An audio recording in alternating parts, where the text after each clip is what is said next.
Well, ladies and gentlemen, what's happening in Retard today? And let's get on to the first news article. But before I do, can I yet again remind you, if you haven't already, subscribe to the channel.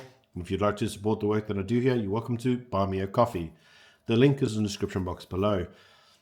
So the first news story is really actually around the Iran-Israel saga. Now, for those of you who don't know, the war, now called the 12-Day War, is pretty much over. But whilst it was going on, many political analysts warned the ANC to avoid picking sides with Israel and Iran, basically saying that South Africa has nothing to gain by inserting itself into a volatile, deeply complex geopolitical standoff.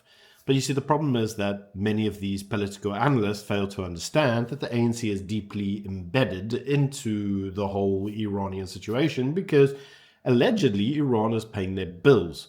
So if Iran were to disappear tomorrow, it effectively leaves the ANC with a negative bank balance. In any case, the ANC's history of symbolic but hollow foreign stances on issues such as the anti-Israeli rhetoric risks alienating key trade partners without any real benefit to South Africa as a whole. And this led many experts to argue that South Africa lacks any form of diplomatic muscle or neutrality that would make it a credible peace broker. So obviously Donald Trump was the main individual who stood up and bombed the hell out of Iran and then sued for peace. And he's got it. And so as a result, Donald Trump has now been nominated for a Nobel Peace Prize. Yep, that actually genuinely happened. Now, Mbalula got very, very angry by this, and he slammed, I love that word. I've said it in a video before. I don't know why any journalist uses this word slammed as if it means anything. But he slammed the America as being the world police and said that actually the Israel-Iran ceasefire was an important step. He welcomed the ceasefire between Israel and Iran's proxies. But as far as he was concerned, he felt that the United States and its allies were being global bullies. And to that I would say, who the freak cares what you say, Mbalula? Like, you're a tin pot little pixie in a tin pot country in the middle of Africa that no one really cares about. Like, no one cares. And so many individuals have noticed that yet again, here we've got the ANC blending forms of anti-West posturing with the usual diplomatic signals of, oh, don't hit us or hurt us, but we hate America, yeah, you well-police bullies, but, don't take away our goa because that's going to hurt. And so you have to look at this and say, well, yet again, what we're seeing from the ANC is no policy clarity, no real role for any form of mediation because they're just a tin pot little bullshit party that no one gives a damn about. And they're just empty commentary that they're giving to the public as if they somehow matter. But the reality is they matter to no one. And so, yes, a ceasefire has been achieved. Well done, America and Israel. And in terms of the global policing, well, who gives a freak? Like, at least they were able to do something and not just sit around at home yapping your trap off.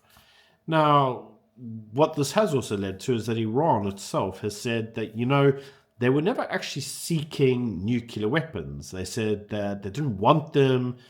And then they also simultaneously asserted their right, their legitimate right under international law to have them. And so you either have strategic ambitions to get them, but then you're denying that you have them. This is the problem with the whole Iranian issue. Now, you see, the Iranian issue is something that we should all note. And the reason we should all note it is because Iran said for the longest time that they wanted death to America, death to Israel, and they were going to create atomic bombs in order to destroy these countries. In fact, if you don't believe me, there's actually a place in Iran called Palestine Square where they have a countdown to the destruction of Israel. It's a clock with this countdown where they're counting down until they're destroyed. Go look it up. It's a real thing. So when individuals tell you that they have an ambition to create a program, and that program's entire intention is to destroy the West and its enemies, all those infidels and those Zionists, then at some point you have to believe parties when they say what they say. And this, Mbalula, is a lesson that you, my friend, should learn, because if you keep using all this anti-Western rhetoric, at some point, or if you're going to call it rhetoric, as some people may pronounce it, then you may also understand that at some point the America is going to believe you when you say what you say. And this is the problem. You can't keep sitting there on camera time and time again, yapping your mouth off, and then asking America to just disregard everything you say. I didn't really mean it. Well, at some point in time, I've got to call your bluff. And that day is going to come soon, because let us not forget that we have still not ironed out a trade agreement with the United States. AGOA is still due to come to an end at the end of the year. And the tariffs that we're supposed to be getting at the end of July are still on track because we have no trade agreement. And if you keep sitting here talking smack about Donald Trump, I hate to say this to you, buddy, it's not going to end well for you. It's really not going to end well for you.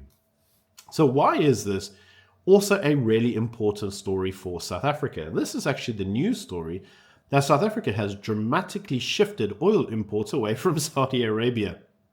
Where do you think we're getting our oil from now? Well, we're actually getting more of our crude from the United States and India.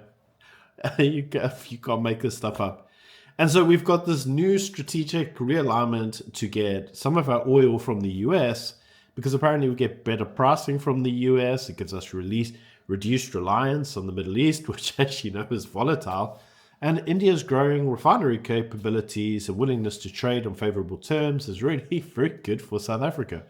So it's not just economic, it's also geopolitical, but South Africa's hedging its bets and it's going after the US, which is giving it its best deals. And then we got Mbalula going, world police, these guys are terrible for us. Yeah, bloody Americans, eh? Like, the ANC, there's nothing here. There's nothing here. There's lots here, but nothing here. Clown party par excellence.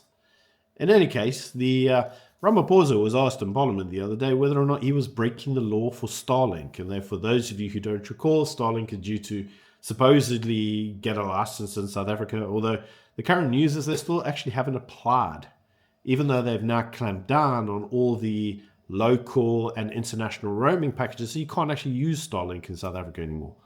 And it was thought that the reason they were doing this is so that their record was squeaky clean, so that when they actually applied for their license, well, they'd get it. Well, in typical fashion, the EFF, you know, that now party that's been polling at like 3%. It's like a bullshit party that no one ever heard of. Anyway, the EFF went and tackled Ramaphosa, and they said, why are you breaking the law for this white guy? I mean, that's racist. And Ramaphosa says, well, they won't break the laws to accommodate Elon Musk. And despite easing the BBBEE requirements via the equity equivalence, he suggested that this policy easement would still remain constitutionally sound. And I'm really reminded that whatever, there is no clause of BEE in the Constitution. There's the clause in there that says that you must do redress and assist the previously disadvantaged in order to make them economically active. There is that clause, but the last time I heard, there was no clause in the actual Constitution that says that you should be openly racist around selective ownership rules in the country. That law isn't in the Constitution. So when you talk about it being constitutionally sound, you're basically talking out your ass, my friend. Right? There is no constitutional whatever. Yes, there is a redress clause in the Constitution, but you know, that didn't have to come by BEE. You've chosen the method of BEE in order to enact that provision in the Constitution, and you've done it so that you can self-enrich. Because as we know from the studies that have been released, like less than 100 people have actually been empowered by BEE, the empowerment rule, and they've been empowered over and over and over and over again. The average South African doesn't actually get empowered. And I doubt even this empowerment will empower somebody in the ANC's ranks. But anyway, according to the ANC, they want Starlink, but they want it on legal terms. There's no sweetheart deals, and there's no violations of the black empowerment laws, also known as the black racist laws, that actually bar whiteys from owning anything that they create because, I don't know, reasons. In any case, let's come on to our last story of today, and this is the story that apparently, according to the MK party, Floyd Shambu tried to destroy the party. They said that a civil war was deepening with Floyd Shambu. They said that basically he had a plot to destroy the MK party. They said that Floyd tried to install loyalists who were loyal to him. He had sabotage operations. He attempted to derail the structures from the inside. And that ultimately this grew to create a form of MK instability, infighting, and, to a degree, a possible, and I hate to say it, EFF infiltration. And so this caused a degree of distrust, a weakening alliances, and at the end of the day, potential splits. And there is now currently a rumor that there is due to be a split in the MK party, with parties who are loyal to Floyd Shambu and then parties that are loyal to Jacob or whoever else is there. And they're saying that this is all due to Floyd. And it's actually very interesting because one of the suggestions made when Floyd joined the party is that maybe this was just a covert little operation to destroy MK for the benefit of the EFF. And this could have been the case, but the current rumors are that actually Floyd's going to start his own party. But he's pulling a Jacob Zuma and a Ramon Kamanak and saying that he will never resign from the MK party and he must be fired, even though he's going to go do his own thing. So it's nice to see that Jacob Zuma's politics are now coming back to haunt him in the guise of Floyd Shambu. Anyway, these are all just my views. Do let me know what you think in the comment section below. Another day in Africa. What can I say? Until tomorrow. Bye. In one part of town, Ramesa and his associates have set up so-called Sharia patrols to go out and discourage behavior that they deem un-Islamic. There's some guys there. On this night, they stopped to talk to a couple of non-Muslim men who were in a park drinking beer, which is forbidden under Islam. So we're just reminding the community about staying safe.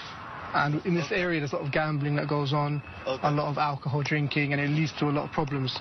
So we advise you, and we advise anyone you see, to stay away from these things. Get the prostitutes off our streets!